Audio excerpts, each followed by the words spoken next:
Selamat datang di channel VG Trader. Channel ini bukan tempat cari sensasi, bukan tempat ikut euforia, dan bukan tempat nebak-nebak arah market. Di sini, kita membaca pergerakan bandar, memahami struktur permainan, dan belajar sabar menunggu timing yang benar. Dan untuk memahami itu semua, kita mulai dari konteks besar terlebih dahulu. Di channel ini, setiap saham yang dibahas bukan berdasarkan rumor, bukan berdasarkan perasaan, tapi berdasarkan perilaku bandar, broker flow, dan struktur harga. Konten ini bertujuan untuk membantu retail tidak salah posisi, tidak salah timing, dan tidak menjadi likuiditas bagi bandar. Sebelum masuk ke analisa inti, ada satu hal penting yang wajib dipahami bersama. Disclaimer. Konten ini bersifat edukasi dan analisa, bukan ajakan beli atau jual saham tertentu. Setiap keputusan trading dan investasi sepenuhnya menjadi tanggung jawab masing-masing individu. VG Trader tidak bertanggung jawab atas keuntungan maupun kerugian yang timbul dari keputusan pribadi penonton. Jika sudah paham batasannya, sekarang kita masuk ke isi konten utama. Analisis bandarmologi saham bumi ini disusun dan sudah dikalibrasi dengan data terbaru sampai dengan tanggal 6 Februari tahun 2026 berdasarkan data KSEI, aktivitas broker, pergerakan harga, volume transaksi, serta transaksi nego dengan tujuan memetakan struktur kepemilikan, peran pelaku pasar, fase pergerakan saham, hingga implikasi strategis yang relevan. Pada bagian awal, analisis struktur kepemilikan saham berdasarkan data KSEI selama 3 bulan terakhir menunjukkan komposisi terakhir per tanggal 30 Januari tahun 2026 yang terdiri dari institusi asing sebesar 75,02% dengan tren penurunan yang konsisten. Institusi domestik sebesar 5,67% yang juga mengalami penurunan, serta kepemilikan retail sebesar 19,31% yang meningkat secara agresif.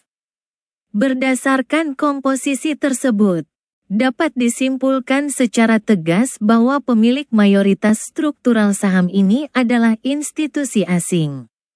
Selain itu, teridentifikasi adanya proses distribusi bertahap dari pihak asing kepada retail. Tanpa ditemukannya tanda akumulasi senyap secara struktural. Dengan demikian, bandar dominan secara struktural adalah pihak asing, bukan domestik maupun retail. Dan pada kondisi saat ini pihak asing berada dalam fase mengurangi eksposur, bukan membangun posisi baru. Selanjutnya, identifikasi peran broker dilakukan secara rinci untuk memahami dinamika likuiditas dan arah harga. Dalam kategori distributor atau penekan harga yang bersifat dominan, broker asing utama yang terlibat adalah U, BK, ZP, dan RB. Broker-broker ini menunjukkan pola net sell yang konsisten lintas hari dan minggu. Dengan rata-rata harga jual berada di atas harga berjalan, yang mencerminkan aktivitas pelepasan barang atau unload, bukan cut loss. Selain itu, aktivitas mereka berlangsung secara sinkron antar broker, mengindikasikan adanya pembagian peran. Kondisi ini menegaskan bahwa kelompok broker tersebut mengendalikan likuiditas sekaligus arah harga. Di sisi lain, terdapat broker domestik yang berperan sebagai akumulator pendukung namun bukan inti, yaitu CC, NI, LG, HD, dan YP yang muncul secara sporadis.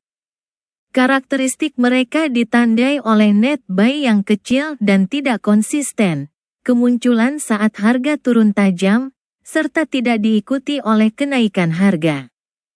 Hal ini menunjukkan bahwa peran mereka lebih sebagai penyerap likuiditas, bukan pengendali stok. Sementara itu, Untuk kategori akumulator inti, tidak ditemukan keberadaannya. Tidak ada broker yang menunjukkan net buy konsisten lintas 1 hingga 2 minggu, tidak ada yang mengunci range harga. Dan tidak ada yang menahan terjadinya breakdown. Selain itu, terdapat pula broker yang berfungsi sebagai parkir atau alat distribusi, yaitu CP, SQ, PD, AG, dan BB. Dengan posisi netral dan rata-rata harga yang berdekatan dengan harga pasar.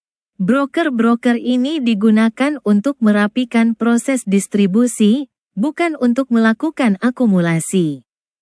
Berdasarkan analisis tim bandar dan potensi manipulasi, dapat disimpulkan bahwa broker tidak berada dalam satu tim yang solid. Pihak asing berperan menekan harga, sementara broker domestik menyerap sisa likuiditas. Tidak terdapat indikasi switching internal yang bersifat bullish, dan aktivitas beli domestik bersifat reaktif, bukan strategis. Dengan demikian, skenario hidden accumulation dinyatakan tidak valid, fake distribution tidak teridentifikasi, dan yang terjadi adalah distribusi nyata yang berlangsung secara terkontrol. Memasuki identifikasi fase saham, saham ini secara wajib diklasifikasikan berada dalam fase tekanan atau shakeout lanjutan. Kesimpulan ini didukung oleh data yang menunjukkan broker dominan berada dalam posisi net sell, harga terus membentuk lower low, volume membesar saat harga turun. Serta tidak adanya base atau range yang dikunci. Kondisi ini menegaskan bahwa tidak terdapat akumulasi valid, tidak terjadi switching, belum memasuki fase markup. Dan fase distribusi akhir telah terlewati. Dengan demikian, fase yang berlangsung saat ini adalah tekanan lanjutan dengan proses price discovery ke arah bawah. Selanjutnya, dilakukan filter validasi bandar untuk menghindari jebakan. Seluruh kriteria utama tidak terpenuhi, termasuk tidak adanya akumulasi konsisten lintas hari. Volume yang tidak mengecil saat harga ditekan, harga yang turun tanpa disertai net buy dari bandar, struktur candle yang tidak rapi karena bersifat panik dengan bodi panjang. Serta tidak munculnya transaksi nego. Karena seluruh filter gugur, maka asumsi adanya bandar yang sedang melakukan akumulasi dinyatakan salah. Pada sinkronisasi antara harga dan volume di area 226. Teridentifikasi bahwa harga telah menembus support 240 dan bergerak turun hingga 226 dengan candle panik berwarna merah dan bodi panjang. Volume tidak menunjukkan penyusutan, dan reaksi harga di level 226 tergolong lemah serta tidak dipertahankan. Oleh karena itu, level 226 tidak dapat dikategorikan sebagai support bandar, melainkan hanya berfungsi sebagai support psikologis bagi retail. Berdasarkan seluruh temuan tersebut, kesimpulan strategis dirumuskan dalam 3 poin utama. Pertama, status bandar saat ini menunjukkan bahwa bandar asing masih berada dalam fase keluar atau distribusi, dan belum terdapat tanda bahwa mereka telah menyelesaikan proses penjualan. Kedua, risiko terbesar bagi retail adalah melakukan pembelian di harga yang terlihat murah tanpa keberadaan bandar, yang berpotensi menyebabkan harga terus turun, tidak ada pihak yang menahan pergerakan. Dan akhirnya memaksa retail melakukan cut loss di level yang lebih rendah. Ketiga, peluang terbaik untuk ikut bandar dinyatakan tidak ada pada saat ini.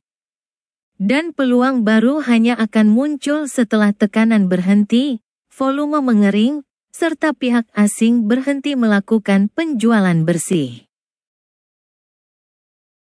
Dari sisi output operasional yang bersifat tegas dan tidak ambigu, terdapat ketentuan bahwa wajib tidak melakukan entry apabila harga berada di bawah 240, pihak asing masih net sell.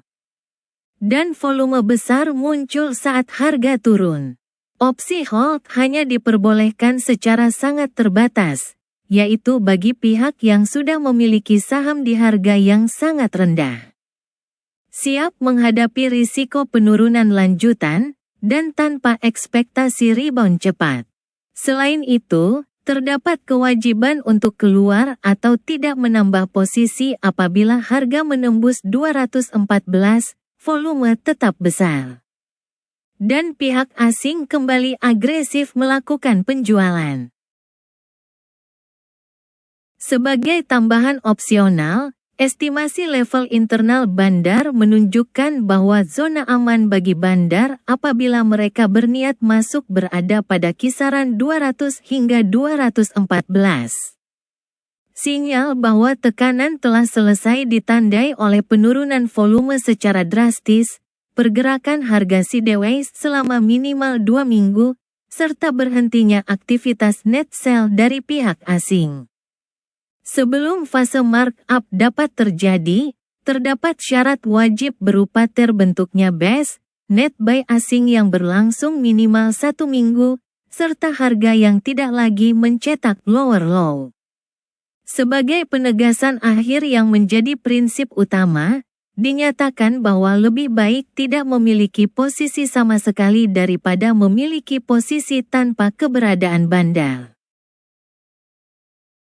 Kalau kamu merasa konten ini membuka cara pandang umum melihat market, jangan lupa like, subscribe, dan bagikan ke trader lain yang masih sering jadi korban permainan bandar.